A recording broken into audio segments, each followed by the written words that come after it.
আরে আমার আখের রস খাও, 5 বছর আরো বেশি বাঁচবে। আখের রসে জল মিশাওনি তো? এই দেখো আমি সাদা জামা পরছি, আমার সাদা মনে কোনো কাদা নেই। এই দেখো জলের মগ, তোমাদের কি মনে হয় আমি আখের জুসে জল মিশাবো? আমি এরকম নয়, ভালো জিনিস দেবো, মন একদম ঠান্ডা হয়ে যাবে। ঠিক আছে তাহলে এক গ্লাস বানাও। ঠিক আছে।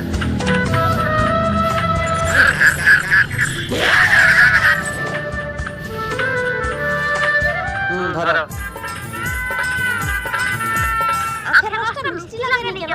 মিষ্টি লাগেনি? ধুর, এরকম হতেই পারেনি। তোমার মনে হয় মুখের স্বাদ নষ্ট হয়ে গেছে। এই যে দাদা, তুমি এক গ্লাস খেয়ে দেখো তো, মিষ্টি লাগেনি? ঠিক আছে, এক গ্লাস দাও। আর যদি না মিষ্টি লাগে 1 টাকাও দেবো নি। ঠিক আছে। रुको जरा सबर करो।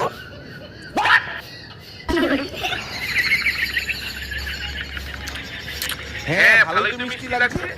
দেখবে তোমার মুখের স্বাদ নষ্ট হয়ে গেছে, পরের দিন থেকে ব্রাশ করে আসবে, দেখবে তখন মিষ্টি লাগবে। হয়তো হতে পারে।